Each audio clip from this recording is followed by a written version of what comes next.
Good morning, everybody. Thank you for your patience. We're just having some issue with the stream. This meeting of the Committee of Adjustment is being called to hear applications under the Planning Act for minor variances and/or consents. This is a statutory public meeting. Anyone having an interest in any of these applications may make oral or written submission for this committee's consideration. And I assure you that we did receive your letters and this committee did review them. This committee will render a verbal decision on this date, and the agent or its applicant will receive a copy of the committee's decision in writing via email 10 days after the meeting. Each application will proceed in the same process. First, planning staff will introduce the application and the staff recommendation in the report, which was posted on the city's website the Friday prior to this meeting. At that point, I will advise my fellow committee members of late written submissions that were to be circulated through the members and to be considered. Then, I will confirm with the agent or applicant if they have reviewed the staff report and whether or not they are in support of the staff recommendation. At that point, I will invite parties in opposition to make oral submissions. I ask that parties here that are in opposition to applications, please sit on my left and your right. And at that point, you may give your little presentation, of which then myself and my fellow committee members will ask questions of the party in opposition and/or the applicant. Eventually, the committee members may move to approve, reject, or defer the application. So the first order of business is to approve the minutes of the October 2024 meeting. If I get a mover. Member McCall moves, second. There you go. And all in favor of approval? Passes unanimously. Thank you. At this point then, are there any of my fellow members that need to declare a pecuniary interest in any of the applications? I think we're good. So at this point, we're going to ask the first application, which is A 2024-090. That's 386 Wake Robin Crescent. I see the applicant's already there. Thank you. And can staff please introduce the application? Yes, thank you, Chair. This is a minor variance application for 386 Wake Robin Crescent. The variances are to permit a maximum building height to the underside of the fascia of 4 meters instead of the maximum 3 meters, and to permit a building height of 6.3 meters instead of the maximum 5.5 meters. When the application was originally submitted, the second-story addition was shown to be 0 meters from the side lot line. Since the writing of the report, the applicant has submitted new drawings to show that the second story will actually be set back 0.6 meters from the side lot line. Despite this, staff did review the variance in light of the 4 tests of the Planning Act, has concerns with the height and its impacts relative to the adjacent property, and also has concerns with the use of the accessory building as it's not to be used for human habitation. So accordingly, staff have recommended refusal of the minor variance application. Thank you for that, staff.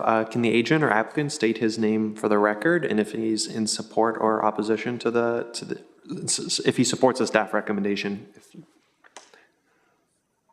You'll just have to press there'll be a little face, and then it'll turn red. There you go. Good morning, committee members. My name is Matthew Rebo of Perspective Views at 5359 Timberlea Boulevard, Mississauga.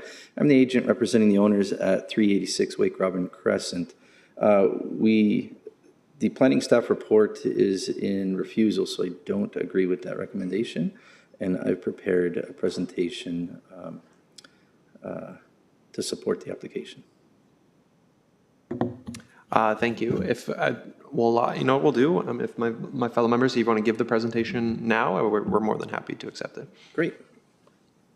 So we are proposing to legalize and convert the existing detached garage in the rear yard into a finished recreational space with storage. The owners intended their parents moving into the house, making this multi-generational dwelling. We first tried to submit an application to convert the garage into a separate dwelling unit. Even though the current zoning bylaw is supportive of this, a particular in the lot made it difficult, namely due to the lot width and parking. So to provide a 1.1 meter access to the SDU was just not possible while maintaining the parking space, the existing parking. And even if we moved the space beyond the rear wall of the dwelling, there was no way to enforce that parking along the driveway would be absent. Whether it be an SDU or just a finished accessory structure, we are confident that the proposed meets the intent of both the Planning Act and the zoning bylaws. We went back and forth since the beginning of September with planning staff revising the plans until we had their support before scheduling the hearing. We eventually agreed that the parents would move into the main dwelling, but that they would still need the accessory structure for additional living or recreational space and storage. As the main dwelling is very modest in size, the variance for the increased soffit height from the required 3 meters to 4 meters was supported, and it was asked that we try to maintain a reduced overall height as much as possible. 6.3 was the lowest we were able to do this. We had a couple different concepts, but we even, the second story space wall height is even shorter. We changed the design of the staircase so that when you get to the top of the stairs, it's in the middle of the second story, allowing us around the perimeter to lower the construction of the roof as much as possible, and using a low slope pitch is how we landed at that height. I want to stress that if we were to design an addition, we could do so, even complying with the zoning bylaws. However, the cost of construction would be significantly more, and a client only has a limited budget. Support from several neighbors, I believe at least 8 neighbors. The owner and his family are very involved in the community. The proposed is minor in nature and very suitable for the neighborhood. I want to point out too that there's a lot of lots that are very similar, and there's this easement that I'm about to describe for these garages that would further support our proposed, but I'll get into that in a second. Planning report, not in support, mainly due to the 0 meter lot line setback, even though that there's an existing easement to maintain the structure. And my understanding of property laws in Ontario, you cannot prohibit somebody from going onto your property to maintain the building. So even though it's not required, there are easements in place to allow for this. And due to the timing of receiving the report, we were not able to get it revised. However, we already submitted revised drawings that illustrated the new construction to meet the 0.6 meter setback requirement. Aside from the massing with the continued 0 meter setback, we failed to understand how the planning report provides a substantial or substantiated argument that we do not meet the 4 tests of the Planning Act. I would gladly accept a condition of approval for the revised design to maintain its 0.6 meter setback for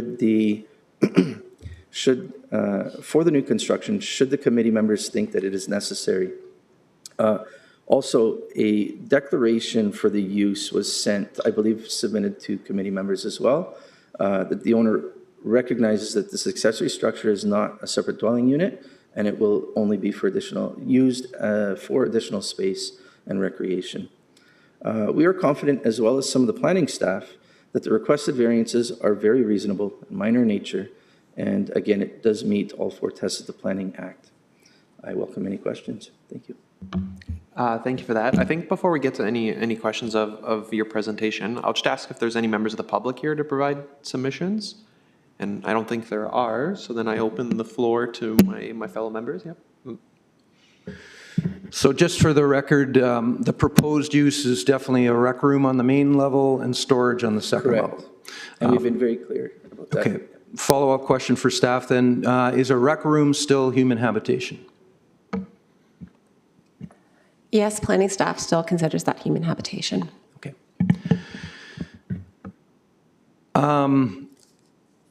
Another question for the applicant. Based on your use, I'm going to suggest to the committee that we defer this application so you can add the variance for human habitation, because I'm in favor of this as long as there's conditions imposed that it maintain a rec room and storage, not to be used for bedrooms, washrooms, whatever. I fully support what you're saying when it comes to the easement. Somebody could tear down that fence and go in the next door. So I'm with you, but I think it should be deferred so you can add that variance, because staff have just said what you want to use for is not compliant with zoning, and you need to add that variance. Okay? Anyway, I'll stop there. Yeah, I think I heard the question in there. So the only thing, it's a matter of timing and the owner's family moving in and trying to get this construction done this year before the weather sets. When would be the next available hearing date? Maybe staff can help out. I don't think they can make December. It would be January, probably. Yes, unfortunately, the December date has passed. It would be a January hearing date. Just to be clear, staff wouldn't be able to support a variance for human habitation. That is an ADU. And so there is a difference between accessory building and additional dwelling unit. And where we started with this application was the additional dwelling unit, and they couldn't provide the necessary walkway and the parking setbacks for that use. So that's why the application was amended for an accessory building, and there's still that conflict with the use. But for point of clarity, so the use is in fact permitted, correct? I don't think that we needed an additional variance?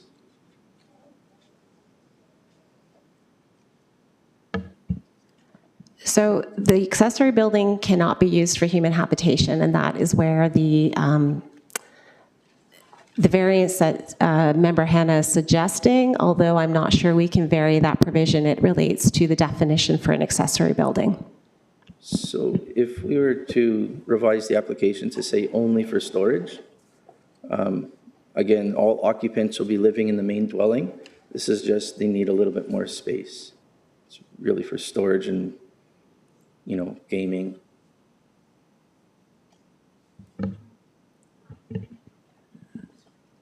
It would have to be noted as storage space or nothing related to living or use for living in the accessory building.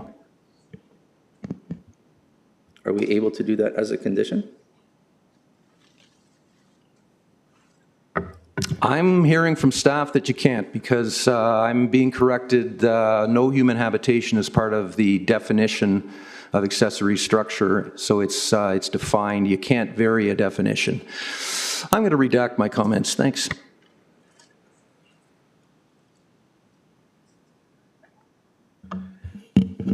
A motion on the floor so we can debate?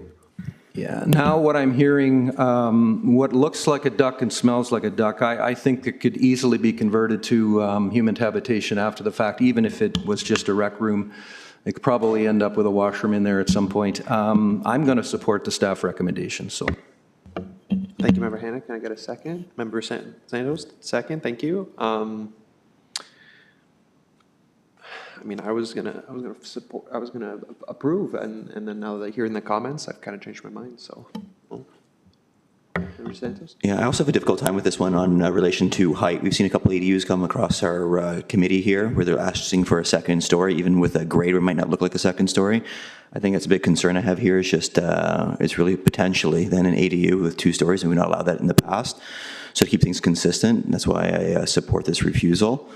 And just with the dimensions of the lot, I appreciate that the neighbors are in approval of it, but it's a really tight lot. It's a 30 by 125, and it's a 0 lot line, so it's right on top of the property. And having a second story on top is just really tight for the neighbors. So for that reason, I'm going to support the refusal. Are we ready to go to a vote, gentlemen? So Member Gambetti, sorry. Yeah, just to clarify, I think we have a double negative here again. Okay.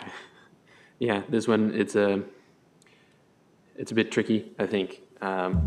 Overall, it's feels like a bit of a technical refusal, but fair enough. Okay, all ready for a vote all in support of the motion on the floor, which is to refuse. Thank you, Member McCall. And then pass unanimously, the application is refused. Thank you for your time, committee. Thank you. At this point, can we please have the agent or applicant for the series of variances A 2024-091 through 094? That's the properties on Burgett's Avenue. And can staff please introduce the application?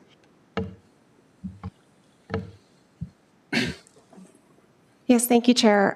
There are 4 minor variance applications before you this morning for 32 to 38 Burgett's Avenue. They are each to permit a parking space located within a building to be set back 5.6 meters for 3 of the properties and 5.7 for the 38 Burgett's property instead of the minimum required 6 meters.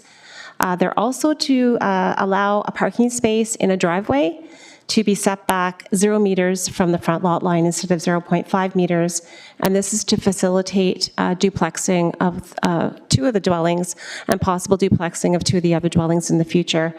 Staff have reviewed the variances in light of the 4 tests of the Planning Act and finds that it meets all 4.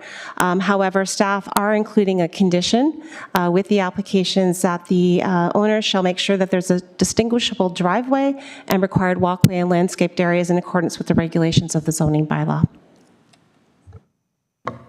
Thank you, staff. Can the agent or applicant state his name for the record and if he's in support of the staff recommendation?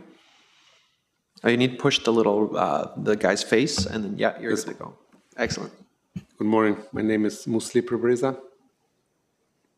Thank you. And are you in support of the staff recommendation? Yes. Thank you. Are there any members of the public who wish to make submissions? I don't think there are. If you wanted to make any submissions or just let us ask you any questions, just please let me know. Do you have any submissions that you wanted to make to the committee? No? I open the floor.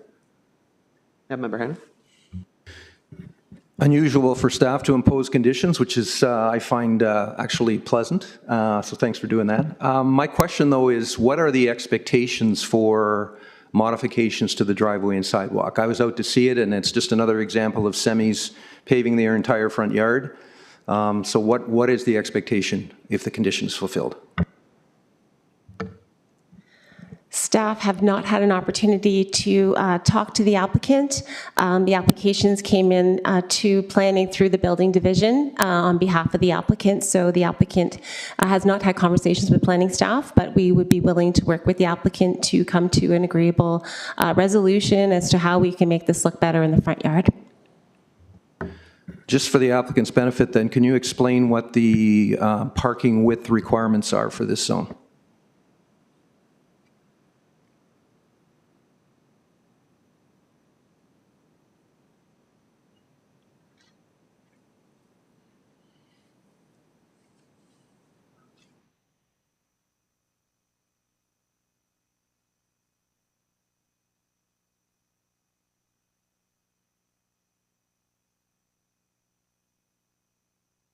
Sorry to put you on the spot.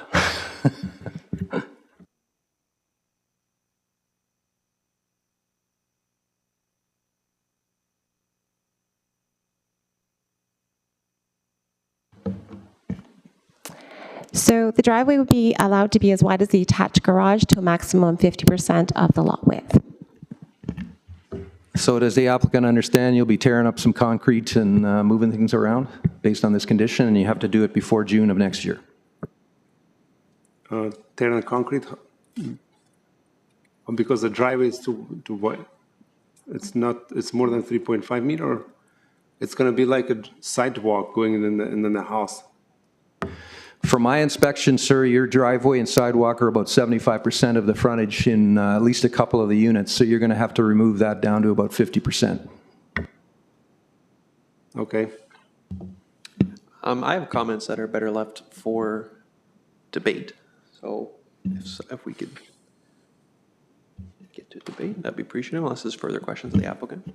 Yeah, Member I'll make the motion to approve the staff recommendation. Thank you. Can I get a second? Member Gabetti, second. Thank you. I'll cheat. This is just a 2-car wide driveway every single time. And so staff, can we require the removal of this? Because this is ridiculous. They come in and we have the intended purpose of the bylaw is to limit the width of the driveway. And I'm looking at a 2-car wide driveway, which is the exact opposite of the intended purpose of the zoning bylaw. And I'm sorry, I'm upset. I appreciate your comments, Chair. The driveways were done, obviously, after issuance of building permit, and staff will work with the applicant to ensure that the driveway meets the zoning regulations. Okay, well, my comments are heard. So Member Anna, sorry. Yeah, I'm going to make some comments too. This is just another example, and I'm not saying the city has made a mistake when it comes to allowing semis to be duplexed and triplex, but the reality is they come in with the pretty picture with the 3-meter wide driveway, and then they just white wall the front yard. On a 7.5-meter wide lot, and that's what we're talking about here, it doesn't take much to pave the entire front yard using 5 or 6 meters, and that's what they've done. And I think we have to take a have to take a hard line on some of this stuff where the entire character of neighborhoods are going to be destroyed. I like the conditions. That's why I asked the applicant if he's willing to do it. And I think the conditions are absolutely necessary. So I will be supporting the application with the conditions. I have a question. Yeah, brief, thank you. But we're proposing to be a duplex in the future. And then how many parking spots we are allowed to have there for a duplex? And how the 3 parking spots, how are they going to fit in a driveway of 3.5 meter? Yes, so the Planning Act and our zoning bylaw allow parking spaces to be in tandem, and that is the situation that could be supported here, and that is the reason for the second variance before you this morning to permit that second parking space to be 0 meters from the front lot line instead of the minimum 0.5 meters from the front lot line. Thank you, staff. I find it pretty hilarious that we complain about double wide parking, and then the applicant tells us, well, how the hell am I going to double wide park now? I think we're ready to go with the conditions if my fellow members are happy. So given the condition, which and my members will indulge me, will mean that the driveway will be slimmed down, right? They're being forced. Am I understanding that properly? Member Gambetti? My understanding is that they will be, to comply with the requirement of up to 50%, they may have to remove probably the walkway. Okay, I'm happy with the motion on the floor. Everyone else is? All in favor of the motion on the floor? And it passes unanimously with the conditions. Thank you.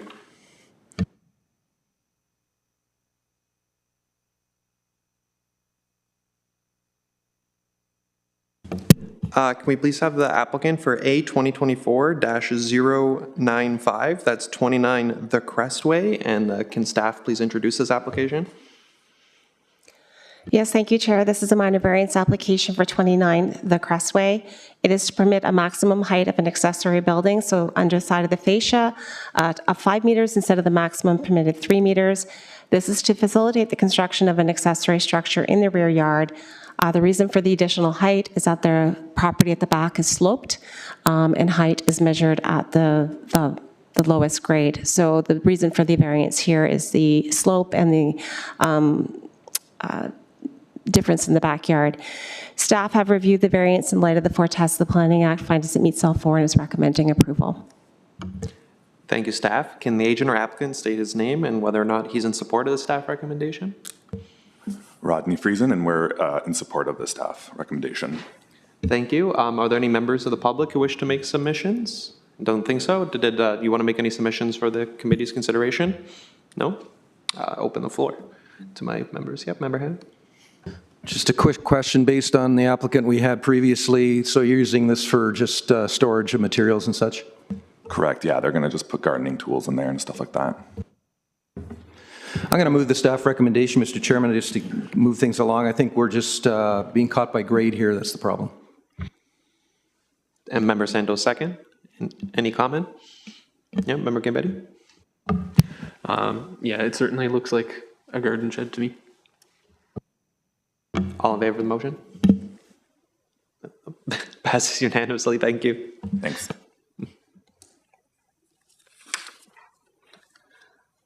Can we please have the applicant for A 2024-096, that's 165 Fairway Road North, please come forward, and can staff please introduce this application? Yes, thank you, Chair. This is a minor variance application for 165 Fairway Road North. There are a number of minor variances before you this morning, mostly to recognize the existing building and its location, to facilitate an addition at the front, and to recognize the parking location at the front of the building. Staff have reviewed the variances. The application did go through a site plan application approval process. It was conditionally approved subject to a number of red line revisions. Unfortunately, when the application came into the committee, the variances were based on a site plan before the red line revisions. So not all the variances may be required if the applicant does make those red line revisions to the as per the conditionally approved site plan. So accordingly, staff is recommending that the minor variance application be deferred, at least until March. It could come back sooner, but staff would like the ability to be able to work with the applicant on modifying the variances and seeing if we can come to a proposal that would meet the 4 tests of the Planning Act. So the recommendation before you this morning is deferral of the application until March 19th, 2025 or sooner, so that staff can work with the applicant. Thank you very much, staff. And I'd just like to assure that this committee did receive the late written letter regarding the application. Can the applicant state her name for the record and if she's in support of the staff recommendation for deferral? Excuse me. My name is Rima Mazri. I'm an architect and I'm an agent for the owner. And I'm in support of the application. Sorry, so you agree that it should be deferred to March, or? No, I disagree. You disagree. My committee members, do you guys want some brief submissions regarding that, or? I think it'd be advantageous to give some submissions to why it should not be deferred. Thank you. I appreciate that. Thank you. So if we look at the application, we have 9 variances. The first 5, they deal with legal non-conforming aspects of the building. And those are not going to change no matter how long we defer it and how many discussions we have with staff, because this is an existing building. And the existing building is built close to the property lines. We cannot demolish the building, just the nature of the building when it was built. Because it was an industrial building, the structural system has columns all the way around. And we cannot change that. Demolishing the building and building new would be economically unfeasible. And in fact, the package that I just passed to you, there are 3 aspects of that. If you look at the last 2, this committee already approved those 5 variances in a previous application. So I think the situation of the building is not conforming, but it is actually conforming and it is legal because this committee a couple of years ago has approved those variances. And in fact, number 8, allowing, 5, the parking in the front, that's been approved as well.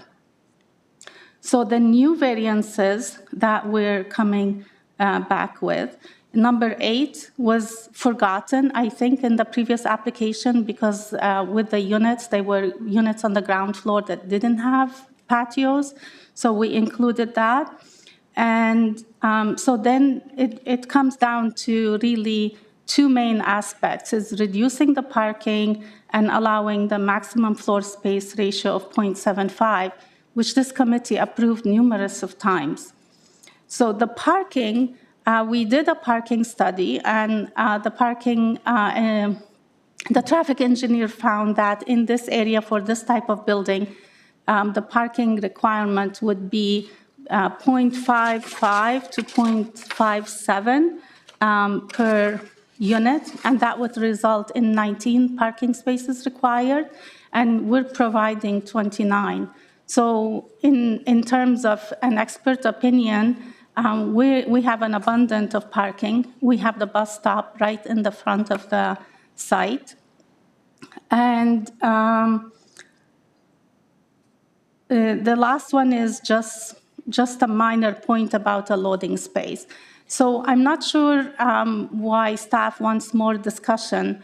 I don't see how these are going to change unless they don't want the 0.75 space ratio.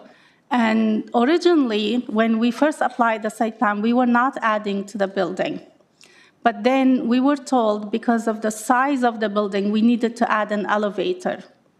So to add an elevator, we need to add, because the elevator has to deal with different levels, so there had to be a front and back vestibule. We had to redo the stair.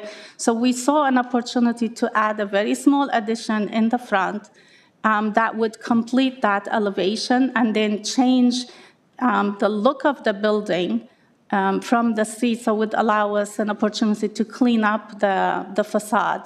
And if you look at the first page from what the documents that I passed, you will see that the addition is way back from the existing facade of the building. So I don't think what staff is saying is correct in terms that, we're too close to the street or the setbacks can be improved. We're not asking for a front setback reduction. And then if you open the 11 by 17, these are the comments that we got from site plan. I included the entire site plan comments. They're all conditions. It's effectively a draft site plan agreement. So the only red lines that we got had to do with landscaping. They wanted a little bit more outdoor amenity in the front and a couple picnic tables on the side, and those were done. We're implementing them. The site plan has been revised, and we will submit once the committee approves the setbacks and the parking. So there is no effect. The comments, the red lines that we received has no bearing on the building or the addition or the parking. It's just landscaping, and we will do them. Okay, thank you for your comments. I think Member Hanna will ask for the public before we have questions. That's okay. Are there any, given the letters we received, are there any members of the public here to provide submissions? I don't think there are, so sorry about Member Hanna, so you're free to go, sorry. No, my bad, I apologize. Have you read the staff report? Yes. Okay. They're pretty clear on page 107 and 108 of my report of all the things that they have concerns about. Floor space indices, lack of amenity space, reduced privacy, functional amenities to the residents. I mean, I've been a city staff member for 32 years in other municipalities.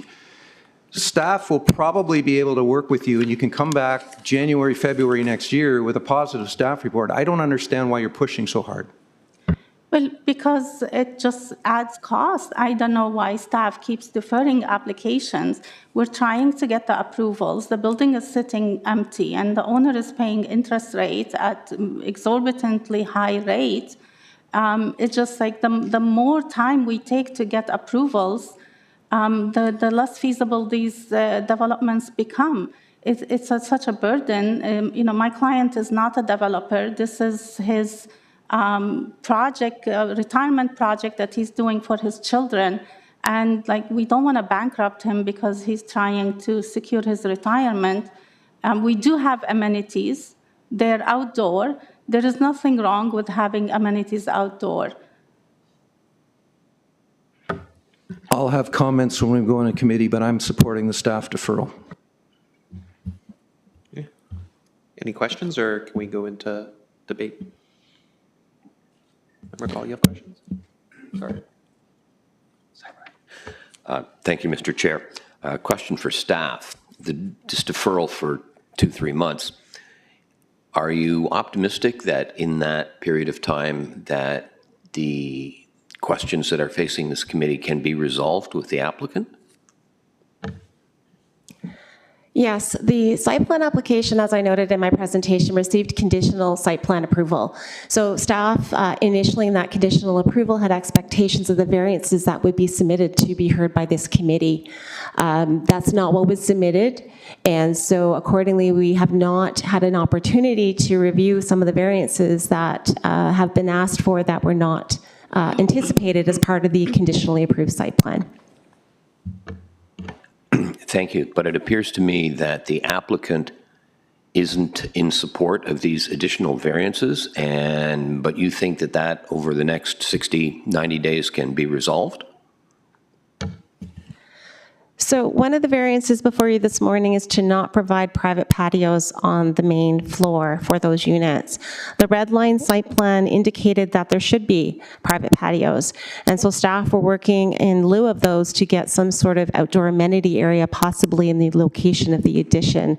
So we were working with the applicant in terms of the addition size, which would impact the FSR variance and the private patio variance. So we were anticipating some negotiations, further discussions based on the conditionally approved site plan to be able to get that amenity space for those residents. Yeah, thanks. Sounds good to me. I, too, will support the staff recommendation of a deferral. I think that this is close to reaching a resolution, and I think despite what the applicant, their concerns are about extending this to later, well, early next year, I think, you know, most things in life, you only get one shot to do it right, and I think it's good to do it right the first time. So I'm supporting the staff recommendation to defer. Thank you. Member Santos had a comment. Thank you, Mr. Chair. I was just wondering, from a staff's perspective, if the deferral could be less time than March, given that the applicant wants things to speed along sooner. Yes, good question. And the recommendation says be deferred until March 19th or earlier, so it could come back earlier if we're ready to go. Yep. Member Hanna? Just for the purpose of getting the discussion going, I'm going to move the staff recommendation. Hopefully I'll get a seconder. I think Member Gambari got his hand up first. I did my best. So all in favor of the motion to defer? Or debate? Sorry. I'd like to. Sorry, hand. Yeah, just for the purpose of reasons why I'm debating or I'm moving the deferral. I don't know whether or not the variances that we have in front of us are actually all necessary in some cases, or whether they will change. And I've worked with staff on many projects myself on the private side, and I'm sure that there'll be a resolution to this. The applicant in front of us has been in front of us many times. She's a strong supporter of residential intensification. I get it. I'm one too. But let's work with staff and come back with a resolution that's favorable. Thanks. Member Gambari? Yeah, I have a quick question for staff or my fellow members, just a quick clarification. So the recommendation to defer until March or earlier, the applicant can come back sooner than that if they wish. That is absolutely correct. Okay. Motion? Or sorry, motion, sorry, vote? Yes, sorry, guys. Okay, all in favor of the motion on the floor? It passes unanimously. Thank you.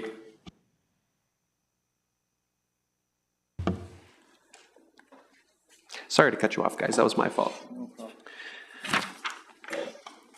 Can we please get the agent or applicant for A 2024-097? That's 593 Ephraim Street. And can staff please introduce this application? Yes, thank you, Chair. This is a minor variance application for 593 Ephraim Street. It's to permit a portion of an accessory building or structure to be located in the front yard, whereas the zoning bylaw does not permit accessory buildings or structures to be located in the front yard.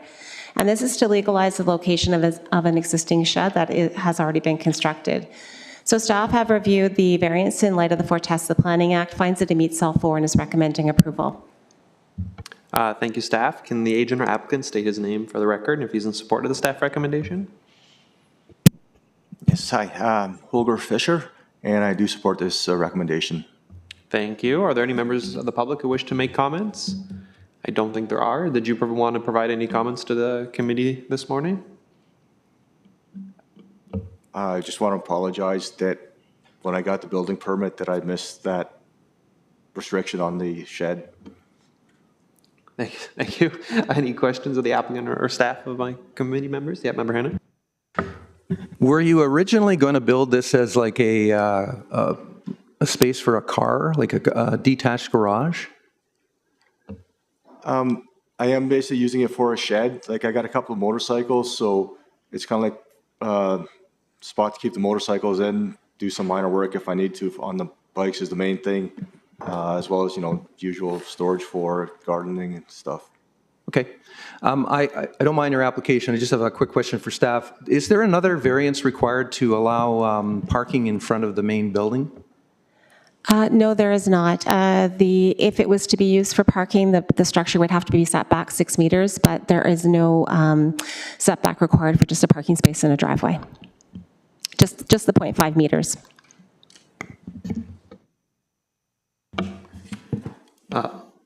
Any further questions or a motion?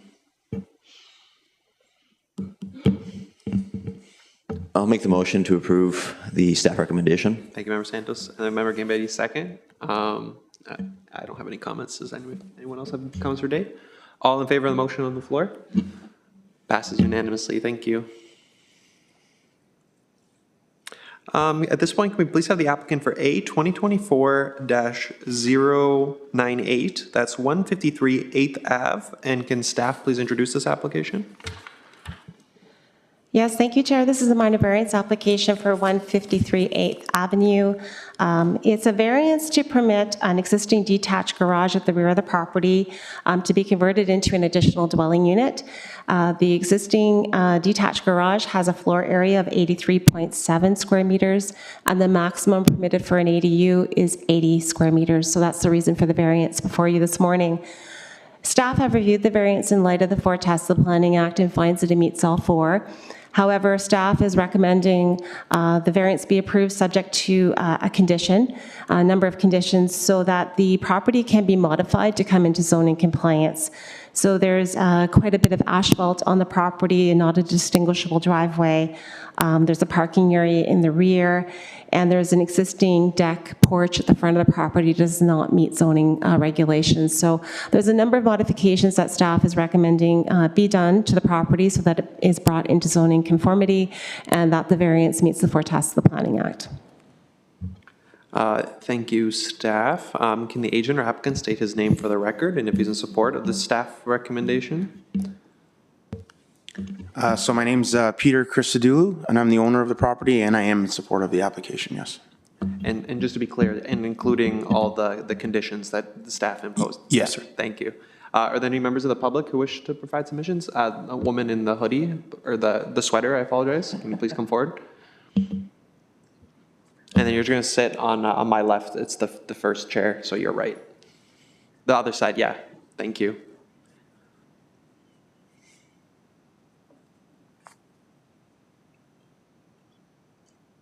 And then there'll be a little picture of a face, and then the light will go red, and then we'll be able to hear you.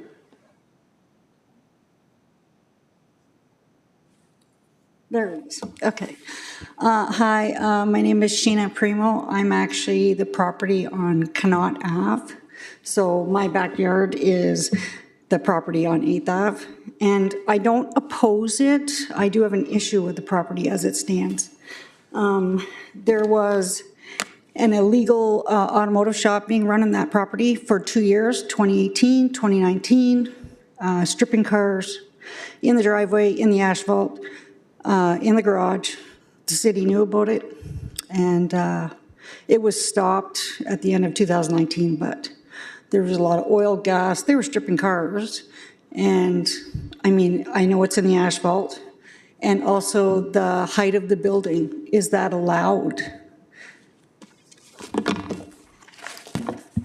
Thank you for the comments. If staff wants to make any comments regarding the height, is there even a height variance? I thought there was a restriction.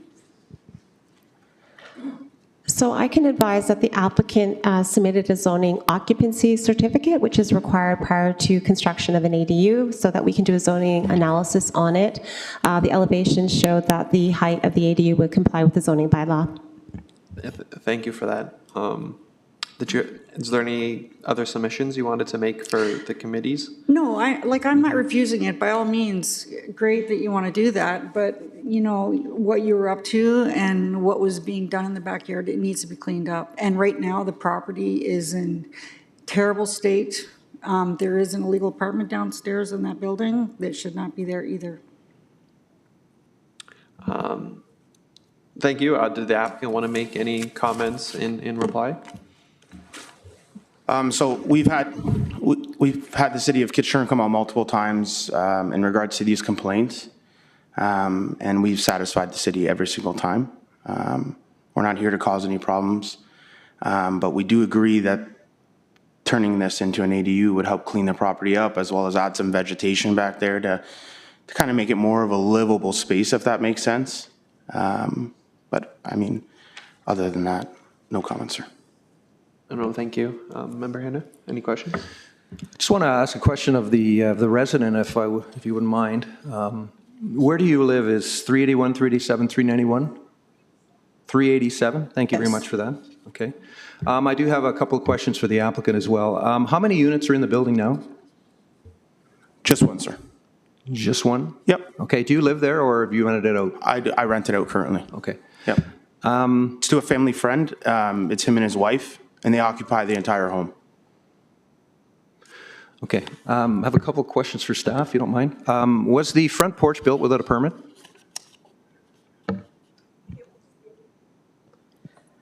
There are no records for a building permit in the city system. Staff had asked for some clarification on the height of the deck as to whether a permit would be required and did not receive that. So if it is under 0.6 meters in height, it would not have required a building permit. Just on my inspection, it looks like it's more than 2 feet high, 2 feet higher. So anyway, another question. Are 3 bedrooms allowed in an ADU? The zoning bylaw does not regulate the number of bedrooms. I'll have lots of comments when we go into committee. The applicant had another comment. So just in regards to the front porch or the front fencing area, I've actually been working with the city planner to get measurements because we couldn't get them beforehand for her. She was basing it on the stair height, but obviously the stair height currently isn't to code. It was just a replacement that we put in there to kind of fix the situation for the time being. When the walkway is put in, though, because we have to have different material as requested, a new stair will be put in with the walkway as well to clean it all up. And then what I was explaining to the individual at the city or the planner was that I put those boards up there to kind of cover the bottom of the porch. So if she needs me to take them down to make it compliant, I can, or shorten them, I can do that. Just animals were getting underneath the deck, and they would bury themselves underneath the deck, and then obviously it would cause a problem for the tenant, right? A problem that no tenant ever wants to deal with, or no landlord ever wants to deal with. But so the original reason why we built this, why we even applied for this ADU is for my grandmother, because my grandmother is sick, and so she has to be staying with my mother, and so we plan on moving back into this property so that we can all live together to make it a more feasible living situation. But thank you very much. That's all. The resident here, did you have one more comment to make? Ma'am, please push the button so we can hear you, sorry. Sorry. That's okay. I just have one more question. You know about the asphalt driveway. This gentleman put it in there, but the problem is he asphalted my fence into the ground. So my whole section of my fence is asphalted in, you know that? And how do you propose to fix that? Like it's asphalted right to the whole fence section, right from the front of the house where you asphalted all the way to the garage. I'd like to know how that's going to be fixed. Not really sure how to answer that. We only asphalted on our portion of the property, that's all. So, I mean, It's asphalted in. right, that only on our side. Ma'am, like, I know it's a little stressful, but that's a little bit of a neighbor dispute. That's not so much in the Well, no, purview I of this understand committee. that, but obviously Yeah. you have to fix it up and put grass in. I'm just wondering how that's going to be fixed. And with- I apologize, I know that it's not a situation I'd want to find myself in, but this committee can't really No, help you with. and I'm not opposed to it. I'm in full agreement with what he wants. I just want to make sure that, he's following and cleaning up what was from what was done for the 2 years. I mean, I would think that it would need remediation because of the oil and the gas from the vehicles and everything else. You both sound like very reasonable people, so I'm sure you two can work it out together in a neighborly fashion. And my member Hannah had 2 more questions of the applicant, I believe. Actually, it was of staff, maybe of the applicant too. Tina, the figure 5 is a lovely sketch of what the property could be. Is that the expectation of staff, that that's what would be fully compliant? The drawing you see in Figure 5 was the drawing that was submitted with the zoning occupancy certificate to review for a full zoning analysis. So that's what was approved for the ZOC, and it would be used for building permit application.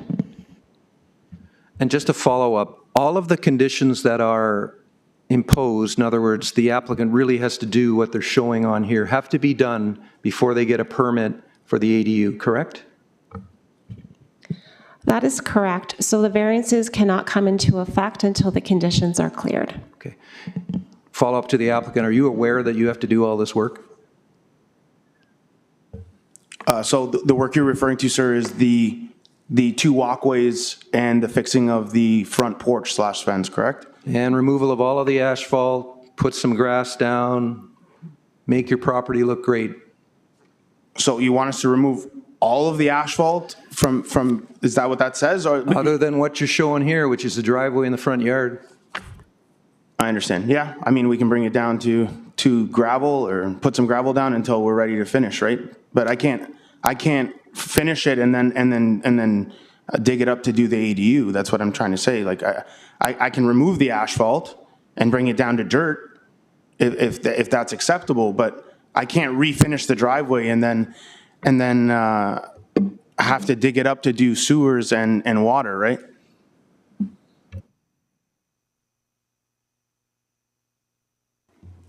That's a construction staging issue. I think Member Hannah is trying to make it clear that there's going to be no parking, no asphalt in the backyard in front of the ADU. I think that's what you're trying to get at. Yeah, that's okay. I'm sorry, I misunderstood. Absolutely, no. That's already been discussed with Cheryl that there's going to be no parking back there. Thank you. I think with those comments, I think we're ready to go into debate. If I can, Member Hannah. Yeah, before we put a motion on the floor, I was leaning towards, and I'm still there, that perhaps this application should be deferred to allow some of these non-compliant issues to be dealt with. If that fails, if I put that motion on the floor, I think definitely these conditions have to be imposed, and I worry that they're not going to get done by June 1st, but at least I have assurance that they have to be done.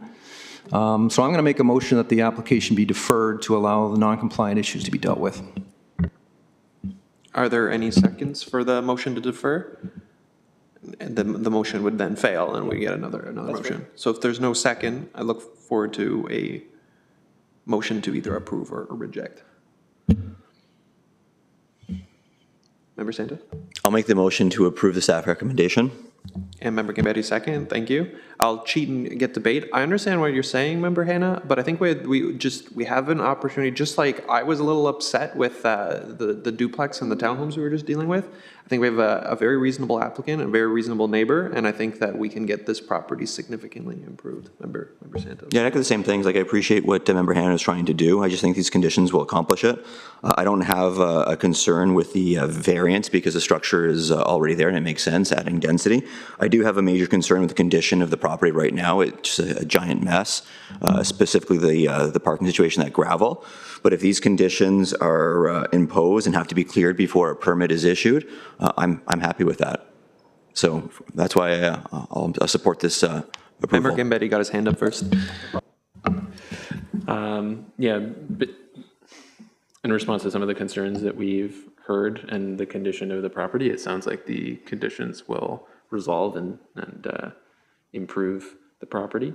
I would much rather, I personally would definitely much rather have people living in that space than an auto shop. Yeah. Member Hannah, sorry about that. Having been to the property, I fully support what my colleague is saying about what it looks like now. It's a mess, and I support what the neighbor next door is saying as well. And that's why I'm not going to support the motion on the floor. I still think it should be deferred. I think some of this non-compliant stuff should be dealt with. He's showing no regard so far to zoning bylaws for the city, and we're now allowing him to create a 3-unit or a 3-bedroom ADU. Which, quite frankly, probably will end up being rented out. So there you go. Okay, so on safe for any comment, we're ready to go to a vote. McCall, no comment? Could we have it recorded, please? Of course. So all in favor of the motion on the floor? Santos, Pateman, Gambetti, McCall, and then all opposed, and then Hannah is opposed, and we'll get the thumbs up from Madam Clerk. The application is approved. Member McCall, sorry about that. I know we've already had a vote on this, but maybe a question moving forward. If these conditions, or the condition of the property, which is the concern of a number of us, if those aren't met, I guess then the building permit or the occupancy permit for the ADU is not allowed, right? If the conditions are not met, the variances cannot come into effect, which means that there cannot be an issuance of building permit for the ADU. An applicant can apply for a ZOC or a zone occupancy certificate just to get a full zoning analysis of their proposal. Thank you. The variance approved. You're good. Thank you, sir. Have a great day. Cortland? Is Cortland? Can we please have A 2024-099? That's 165 Cortland Ave. And can staff please introduce this application? Yes, thank you, Chair. This is a minor variance application for 165 Cortland Avenue East. This property's been before you a few times over the last few years. It's now back before you again because the changes to the Planning Act allow us not to have required parking in major transit station areas. The applicant saw an opportunity to eliminate some of the parking and provide some additional dwelling units. The site plan received conditional approval back, I'm just going to get the date for you, January 2021. At that time, there was only zoning bylaw 85-1. Now we have a new zoning bylaw through the Growing Together project. So this new site plan approval is subject to compliance for both bylaws, so dual testing. So you'll see variances before you to 85-1 and to 2019-051. The variances to 2019-051 would not come into effect until the appeal of the Growing Together bylaw has been resolved. The variance that's required to 85-1 is a floor space ratio. So it's requesting to go from 1.0 to 1.2. And then there are the variances to the new zoning are to permit a building height of 17.5 meters, whereas a maximum of 11 meters is permitted, and to permit a rear yard landscaped area of 30.8% instead of the 40%. And there's also a third variance. The building length is proposed to be 70.7 meters, whereas the maximum permitted in the Growing Together project is 36 meters. I would note with this variance that the built form is not changing. So when the site plan was approved back in 2021, it would have been able to receive building permit despite the new bylaw coming into effect because of the transition provisions in the bylaw. So although it wouldn't have complied with the new bylaw, it would have been able to have a building permit because of the conditional site plan approval. Because of the changes to the site to add an additional 6 units, the site plan approval is changing, and thus the proposal needs to meet all the requirements of the new Growing Together bylaw. So that's the reason why you have the 3 variances before you this morning for the new Growing Together bylaw. Staff have reviewed the variances in light of the 4 tests. The variance to 85-1, staff have no issues with. It does meet the 4 tests. With respect to the new bylaw, staff just have concerns with the building length, recognizing the building length is not changing with the new site plan, but in terms of the intent of the new zoning bylaw, it is challenging that variance meets that test, but that's before you this morning for your consideration. Otherwise, staff have no issues with the no issues really with all 3 variances, but provide support for the 2 variances for the building height and rear landscaped area. Okay, thank you for the very detailed presentation, staff. I know that was tricky. Thank you. Can the applicant or agent state their name for the record and if they're in support of the staff recommendation in light of one of the variances is recommended refusal? Yes, thank you. Through you, Mr. Chair. My name is Mark Vilmer. I'm a partner at SRM Architects. Thank you for this opportunity to present this unique condition of site geometry and dual bylaws. So we are in support of the report spirit, but we are not in support of the final conclusion in terms of the lack of ability to endorse for the building length amendment. So yes, can I? We welcome a short presentation. Yeah. Okay, appreciate it. Thank you. So we provided you with the package of the drawings. It was just more to reinforce the fact that the project's already been an approved project. And so the unique geometry of the lot has proven to be very challenging to comply the dual bylaws. As Tina, thank you, indicated, the project has approval in principle and including for building length. And then through the challenge of trying to make the project viable, given the narrowness of the lot, we've been able to make the project financially viable by introducing additional units on the ground floor and eliminating the parking that was under the building. And so now the entire ground floor is activated to the pedestrian realm. The challenges, and we worked with city staff to figure out a way to make this project better, and everyone agreed, and we were very happy. But then we got snagged with this dual bylaw issue where there's the introduction of maximum building length, because the intent of the bylaw is well understood. However, that bylaw does not work very well with the geometry of this property. That is a very long and skinny site. So ultimately, the new bylaw that governs the length now contradicts the previously approved built form. The modifications we are seeking do not change the built form whatsoever. We are actually just looking to activate the ground floor and add some more units so that this one single loaded building is actually viable. What's important to us is we want to approach this from a consistency approach. So the existing building length already being approved as part of the initial approval is the only reason that we're here. And so working with staff, we've been able to agree on the proposed design modifications do align with the general intent of the official plan. And working with staff, their support underscores the suitability for this site, the way that it's been designed. And so for us, at the end of the day, what's most important is it's not the technicality that we're here seeking relief on that one item. It's the fact that we still believe, even if it wasn't a technicality, we still believe in the variance because we do believe it is appropriate in the context of this neighborhood. Thank you for that presentation. Before we get to questions, are there any members of the public to make submissions?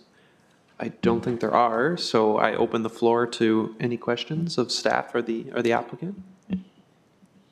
Yep, Member Gambetta.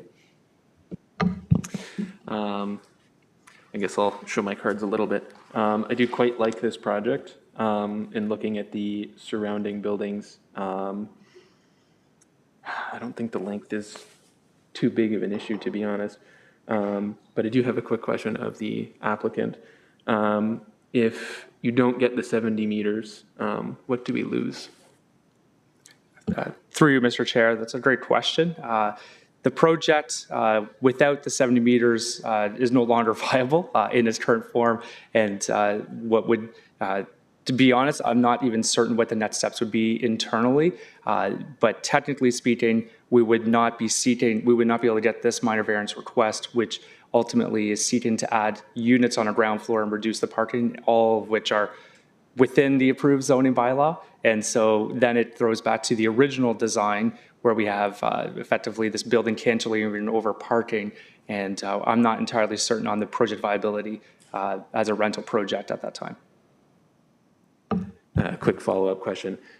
When you said cantilevering over parking, is that like kind of the modernist building over with void underneath?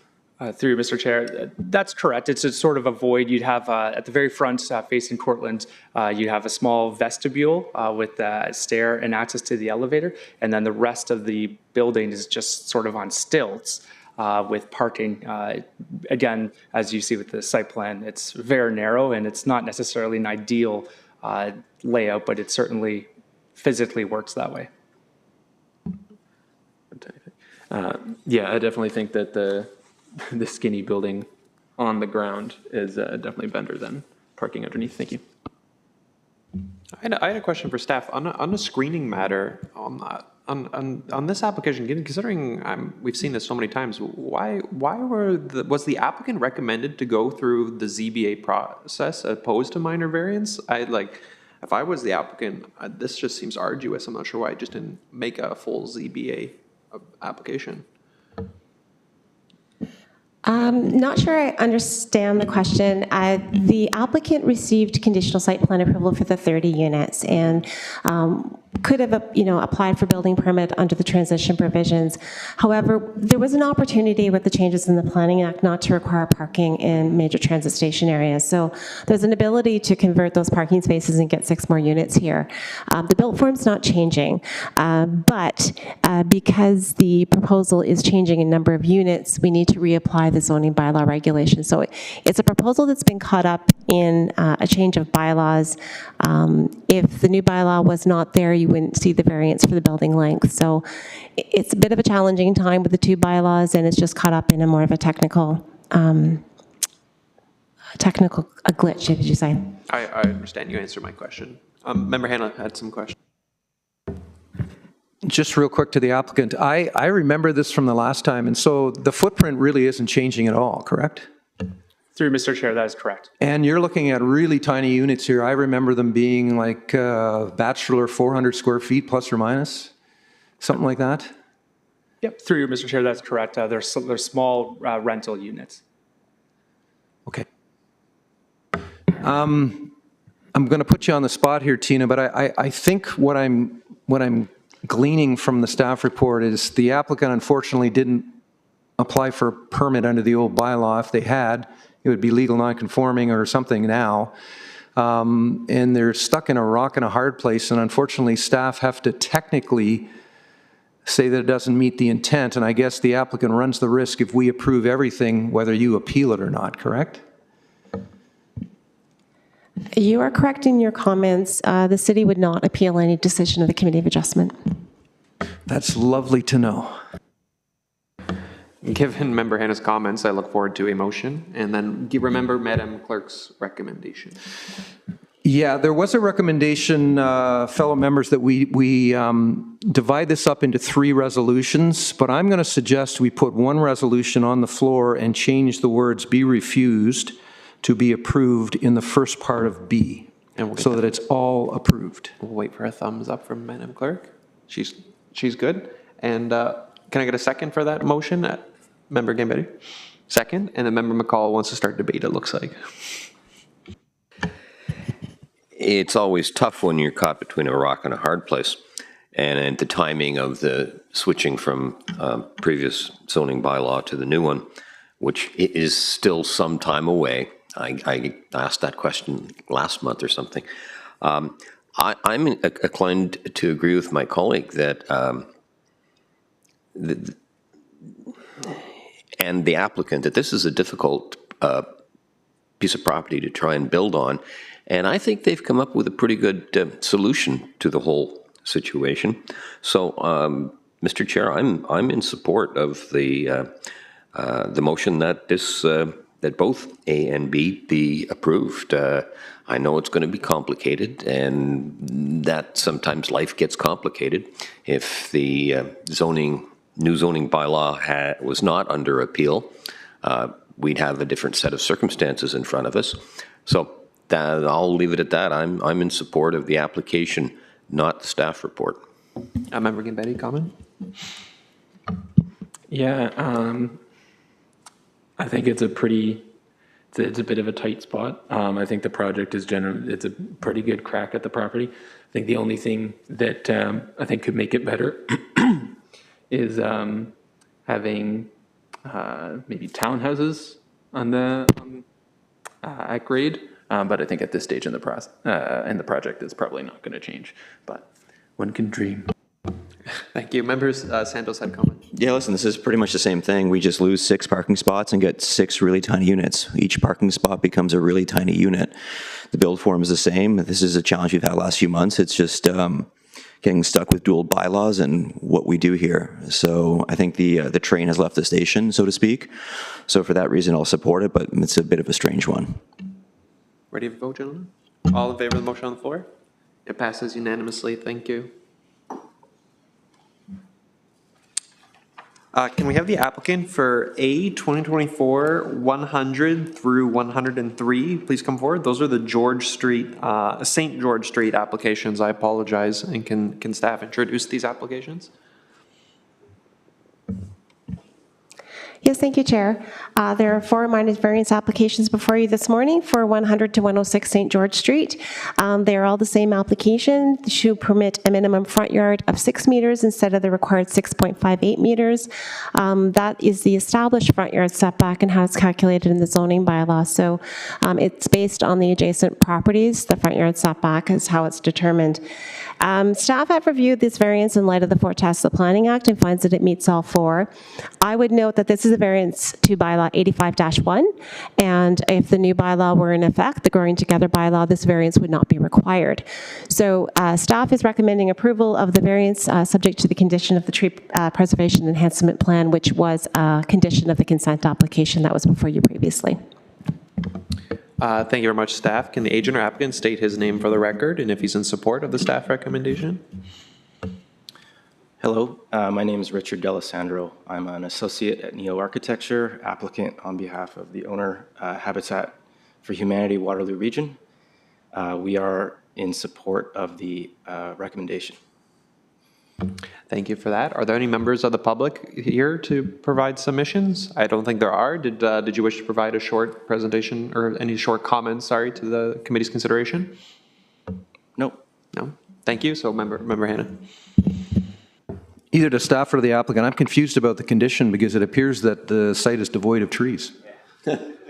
So how do we approve a tree enhancement plan when there's no trees? Through you, Mr. Chair, I had a similar inquiry, and I'm not quite sure. That is a good question. Let me just review the report.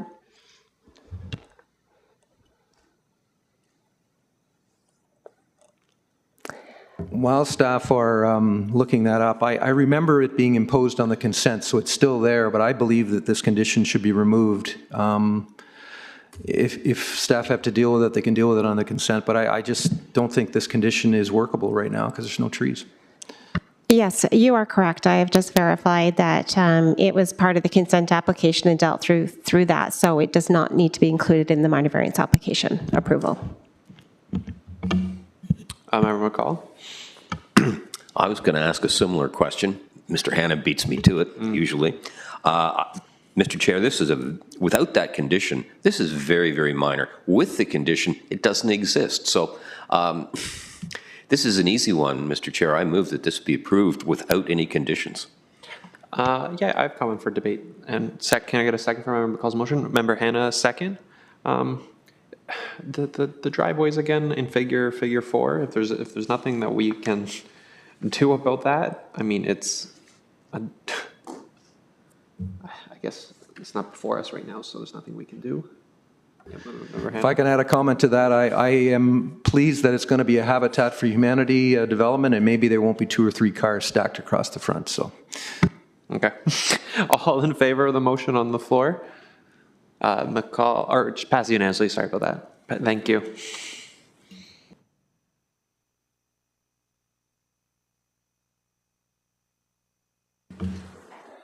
Can we please get the applicant for B 2024-029 please come forward? That's 62 4th Avenue. And can staff please introduce this application? Yes, thank you, Chair. This is a consent application for 62 4th Avenue. The consent is to recognize each half of a semi-detached dwelling unit currently under construction. And sorry, that is a semi-detached duplex dwelling on each side. Staff have reviewed the proposal in light of provincial, regional, and city policies, finds that it meets all of those, and is recommending approval subject to a number of conditions. Thank you, staff. Can the agent or applicant state his name for the record if he's in support of the staff recommendation? Yeah, my name is John O'Malley, applicant on behalf of the owner for the property. I'm in support of the staff recommendation. Just a couple comments on some of the conditions. Yeah, we'll welcome your comments in a moment. Are there any members of the public to provide submission? I don't think there are, so please provide your comments.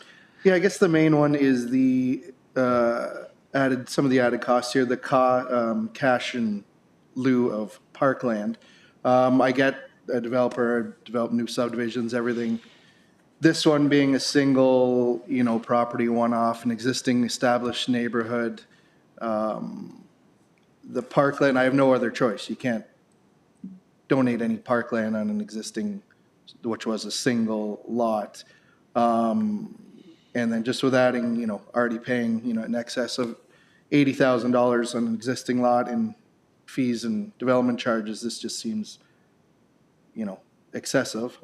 So that one, and the other one is the tree, cost of the tree removal with what was approved, and obviously the driveways the tree was in had to be, couldn't be saved, but suggesting, something that we could replace that one tree with 2 trees, obviously at our cost of approval of a tree from the city, but the $5,800 just cash in lieu of that just are my main 2 comments on those conditions.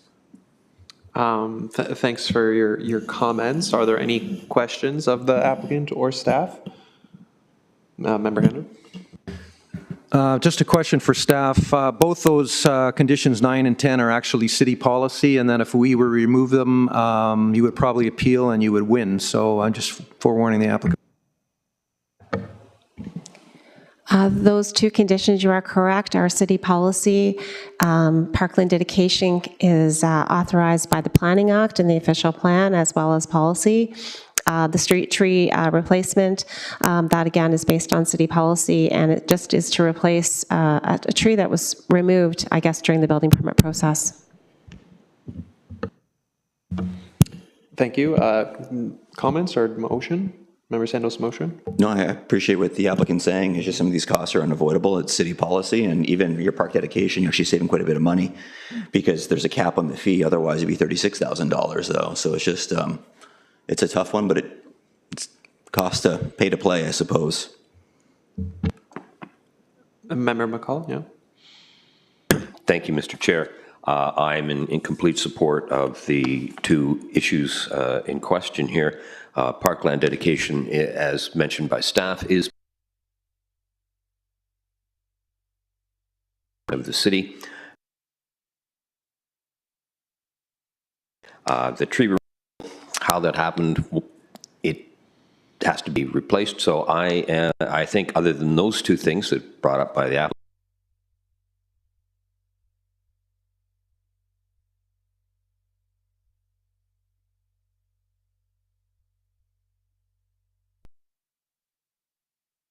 Yeah, second. Member Hanna, second. And just a comment to the applicant. Like, I'm politically opposed to the cash in lieu of parkland, but that's, like as my member said, we're stuck. Like, I'm in agreement with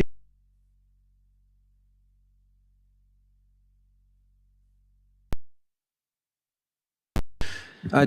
Forewarning to the applicant, your permit drawings were probably issued on a single-car driveway with stacking in the driveway, and you've heard about how we feel about double-wide car drives on semi, so please build it the way it was approved. Okay. Member Sandos, do you have comments? Oh, all in favor of the motion on the floor? Passes unanimously. Thank you.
Pretty hot in the seat.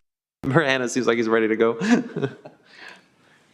Thanks, Mr. Chairman. I'm just curious as to why common element condo was not considered. I'm looking at figure 3 in the report. There are a number of units. When it comes time to, how is that going to happen? Is there an agreement on title or whatever that deals with maintenance? I need to understand that. Certainly. So there was considered that there would be a common element condominium initially, which is why the vacant land condo was applied over the entirety of the property. Since that time, the owner has decided to retain the buildings within this area as a rental asset. So all of them will be remaining under one ownership. So maintenance and any of those obligations will be the responsibility of the owner, who will own the entirety of that area. But it is a condo, and if you were to register it, you're going to create those units, and even though they're rentals, someday they could be owner-occupied, in which case, who's, again, maintaining the road? Certainly. So they're part of the vacant land condo, so the maintenance obligations are dealt with through that. But the specific access of Revere Way is all part of the 4 units of the vacant land condo that are being retained as a rental asset under one ownership. Yeah, okay. I just want assurance from staff that maintenance has been looked after here. I can see that units 15 or 18 to 20 or 21, they all seem to have something dealing with, but the other ones don't. Can you provide assurance that maintenance is dealt with here?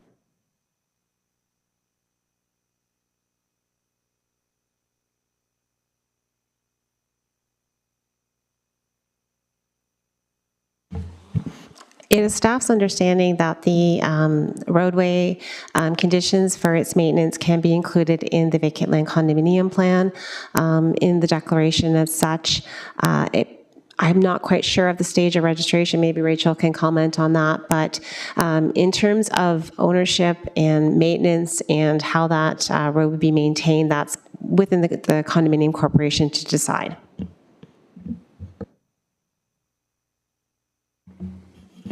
Planning Act doesn't allow us to determine ownership type. Yeah. Motion on the floor? Don't all jump at the opportunity. Member, I'll make the motion to approve the staff recommendation. Yes, can I get a second? Member Gambetti, second. Any comments for debate? Are we ready for a vote? 3, 2, no comments. So all in favor of the motion on the floor? Passes unanimously. Thank you. See you. Can we please have the applicant for B 2024-031? That's 829 Sterling Ave South. And can staff please introduce this application? Yes, thank you, Chair. This is a consent application requesting consent to create a parcel of land for a semi-detached duplex. Staff recognize that the semi-detached dwelling does not appear to be constructed as of yet. There was a building permit issued for the construction in the system, and the demolition permit has been granted as well. Staff took in the consent application, reviewed it in light of provincial, regional, and city policies, finds that it met all of those, and is recommending approval subject to a number of conditions. Thank you, staff. Can the applicant or agent state his name for the record if he supports the staff recommendation? Karthik Bantu. Yes, I do support, but I just have one comment. Yeah, we'll have your submissions in 1 second. We'll go through the dance. Is anyone here to provide comments? I don't think there are, so please make your comment. Sure. I think the only condition in regards to tree removal, it says $5,400. Whereas I did get an email from Forestry Department which says it's $5,000. Yeah, and condition number 10, sir, says $5,000. Oh, sorry. That's okay. It's a lot of conditions. It's a lot of information. Don't worry. Okay. Yeah. If that's the case, yeah, I'm good with that. Thank you. I had a question of the applicant. So you're sure you want to get your consent before construction has started? You're 100% sure about that? Yes. The reason we are asking for consent at this point is we are working with engineering for the site servicing side of things. Mm-hmm. And the City of Kitchener engineering doesn't have the exact invert elevations for the sanitary piping on the street. So we just want to make sure We have enough slopes. We just want to do the site servicing first and then pour our foundation.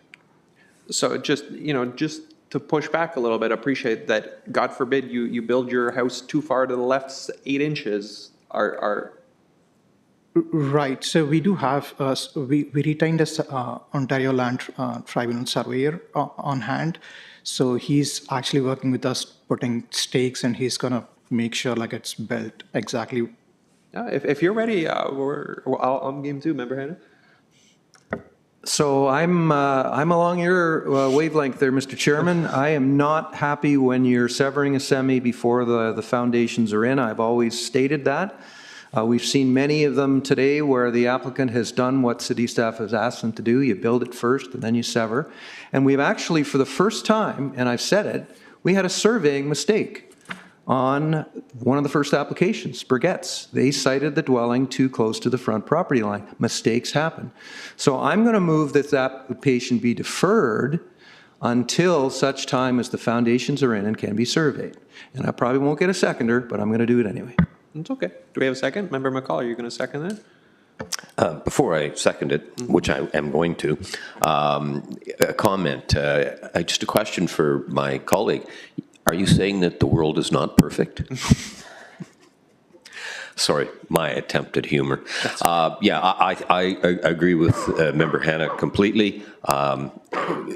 If this is built 8 inches too close to one side, there's a big problem. So let's avoid the problems now. I will second Mr. Hanna's suggestion, motion, that this be deferred until the foundations are in and then it's concrete. Double word there. Yeah, Member Gambetti. I have a quick question for staff or fellow members. If we just blanket say deferred, the applicant can come back whenever they feel ready, or the condition of like having the foundations in is satisfied? Through the chair, it would be beneficial if we could actually have like a specific date to which you wish for this to be referred. So maybe you can inquire from staff. I'm going to disagree with clerk, but unfortunately, that's why I added the condition that said until the foundations are in and have been surveyed. We don't know when that's going to happen. That could be 6 months from now, that could be 4 months, could be a year, could be 2 years. So I've added those words specifically so that they know when they have to come back. I'll wait for comments from staff.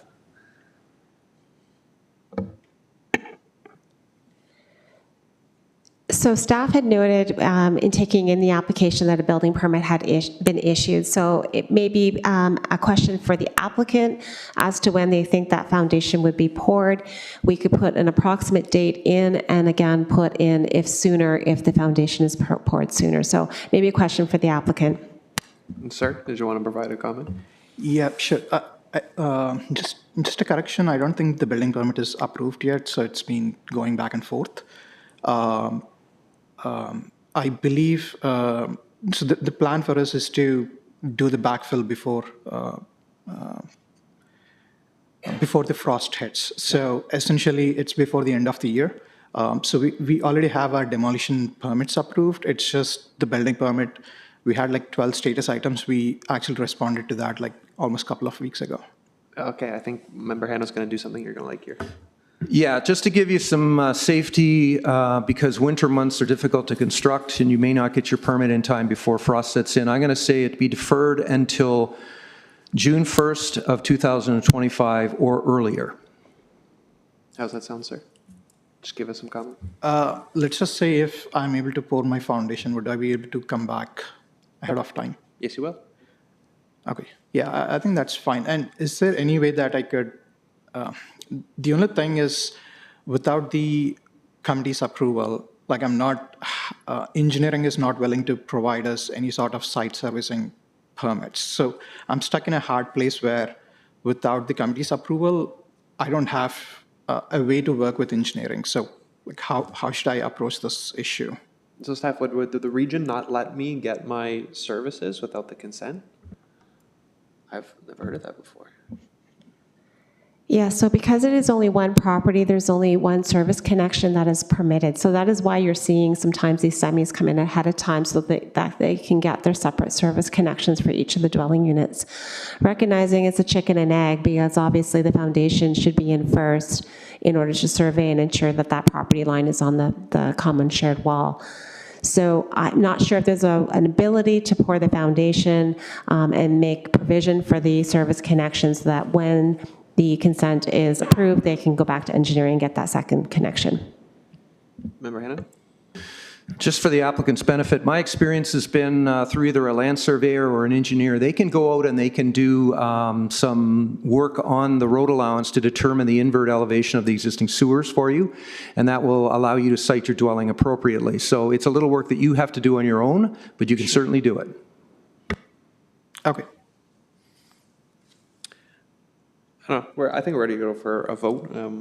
So all in favor of the deferral? Santos, Hannah, Gambetti, and McCall, and then opposed to the deferral is Pateman, and I just like that recorded, Madam Clerk, and so the application is deferred. Thank you. Thank you.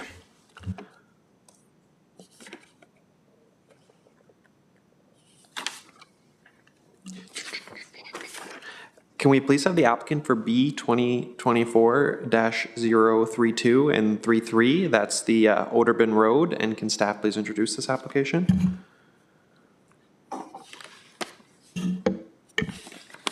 Yes, thank you, Chair. This is a consent application to create easements. It was previously before you in October 2023. Since that time, the easements, I think one of them has shifted slightly, and there's further requirements for the easements in terms of servicing and stormwater management. So the reason to come back is just to re-clarify the easements that you previously approved in 2023. Staff have reviewed the consent applications in light of the provincial, regional, city policies, finds that it meets all of those, and is recommending approval. Thank you very much, staff. Can the agent or applicant state her name for the record, and if she's in support of the staff recommendation? Hello, Luisa Vacandio from MHBC Planning here on behalf of our client. Yes, we've reviewed the staff report and fully support staff's recommendation. Thank you. Any members of the public to provide comment? I don't think there are. So did you want to provide any brief comments to the committee's consideration? I think. Sorry, no further comments. If there's any questions of committee, happy to answer. Excellent. Any questions? Motion then. Member Gambetti? I will move the staff recommendation. Can I get a second? Member Santos seconds. Thank you, Member Santos. So in no debate, all in favor of staff, all in favor of the motion? Passes unanimously. Thank you. Member McCall keeping us on our toes. For nail biting votes. Can we? Okay, 1 second here. Can we please have B 2024-034 35 and A 2024-104 and 105. That's for the Rutherford Drive properties. And can staff please introduce these applications? Yes, thank you, Chair. These are minor variance and consent applications to facilitate, recognize a mutually shared driveway that is proposed between 70 and 74 Rutherford Drive. So the variances relate to the drive aisle width that's required of a shared driveway. It would be required to be 6 meters, whereas this one would be 4.4 meters, and to permit the driveway width on each of the properties to be 1.9 meters instead of the minimum 2.6 meters. Staff have reviewed the variances in light of the 4 tests of the Planning Act and finds that it meets all 4. Staff is also recommending the consent applications, which are to create that shared driveway or an access easement of shared driveway rights or access between the 2 properties. Staff have reviewed the consent applications in light of provincial, regional, city policies and finds that it meets all of those and is recommending approval of those subject to a number of conditions. Thank you, staff. Can the agent or applicant state his name for the record and if he's in support? Good morning. My name is Boban Jokanovic. I'm the applicant, and I'm here in support. And I have read the staff reports, and I do agree with all the conditions that were set. Thank you, sir. I'm fully satisfied no one's here to give comments. Did you want to make any brief submissions towards the committee? Unless you guys have some questions for me. Questions for Member Hanna? I think you were involved in the original severance or the original duplexing. How did the front yard parking get the way it is? I mean, you've been in front of the committee many, many times. You know that's a no-no. Yes, I have. I am actually not I was not in charge of the construction. Okay. I'm just representing the owner. I am not sure how they proposed to do that, but I know at the time of when the duplex permits were approved, which I'm the one who designed these dwellings, but there was no 4 units allowed back then. So I am not too sure, to be honest with you, how they decided to do that parking lot in front, but I do know that they are going to cut that, remove the asphalt as it's required here to meet the site plan proposed that I submitted here. Okay. That was going to be my follow-up question, because I'm still not happy if you read between the lines here, and I'm going to show you the sketch. I'm going to hand this to you. Okay. Right now, you're removing most of the asphalt from the front yard. Love it. But you're also putting in a 3.7 meter wide concrete walkway. Why do you need to do that? I believe we have to differentiate the driveway from the walkway. It has to be a different material, and from what I know right now, everything's been asphalted.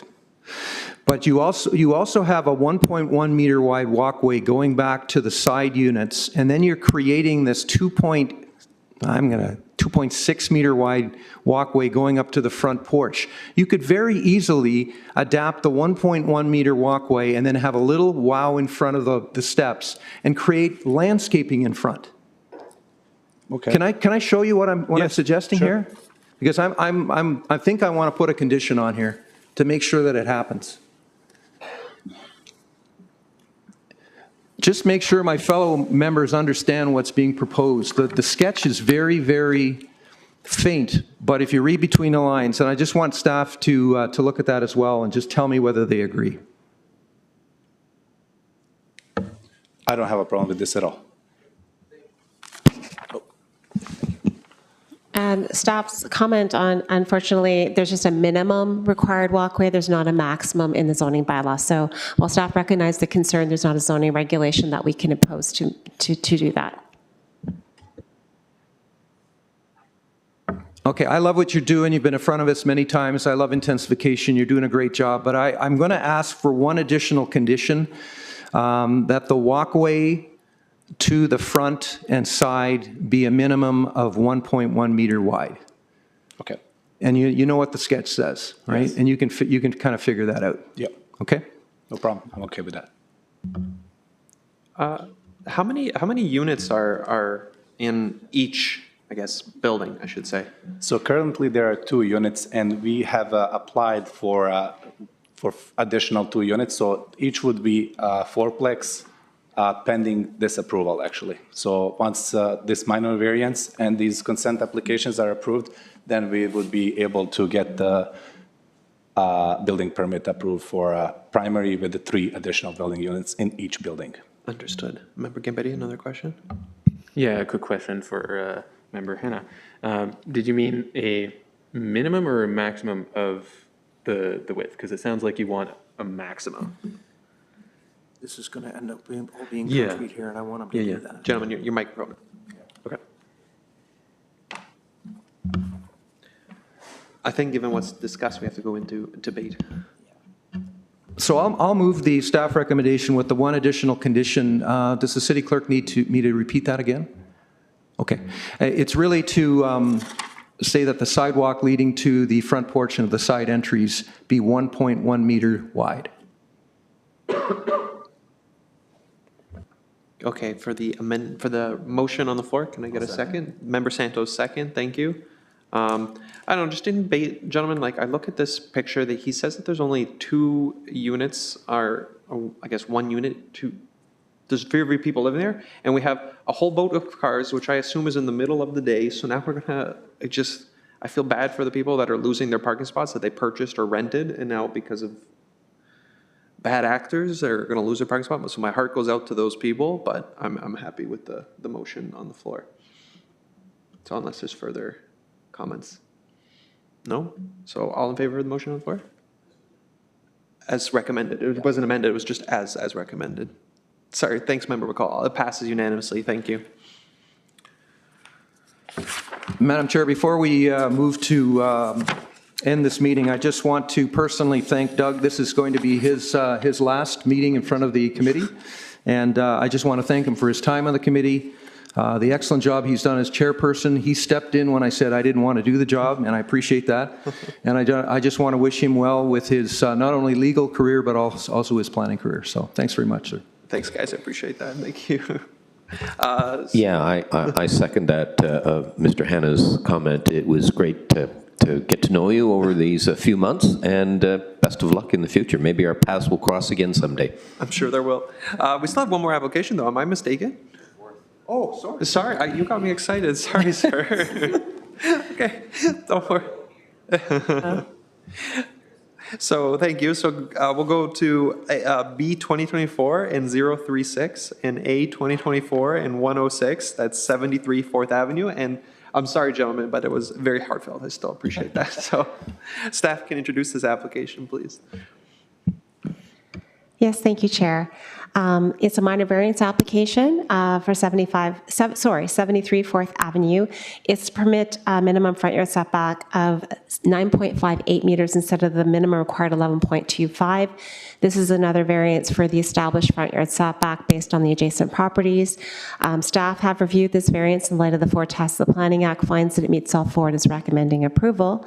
This will facilitate a consent application to create a new lot for a duplex dwelling, and staff have reviewed this consent application in light of provincial, regional, and city policies and finds that it meets all of those and is recommending approval subject to a number of conditions. Thank you, staff. Can the agent or applicant state his name for the record and if he's in support of the staff recommendation? Good morning again. Boban Jokanovic. I'm the applicant. I have read the staff reports and I am in support. Thank you, sir. No one here to provide comments. Did you want to provide any comments to the committee? No. Again, unless you guys have some questions for me. No, it's pretty straightforward. I've seen this before. So. Yeah, I know. I just got to follow the procedure. Sorry, sir. Yeah, no, okay. Any questions of the applicant? No? Excellent. Motion I look forward to. Member Gambetti, motion? I will move the staff recommendation. Thank you. Can I get a second? Member McCall seconds. Thank you. Any debate? All in favor of the motion on the floor? And it passes unanimously. Thank you, sir. Have a great day. I look forward to everyone's favorite motion. Motion to adjourn, seconded by Member McCall, and all in favor to adjourn the meeting? And the meeting's adjourned. Thank you, everybody.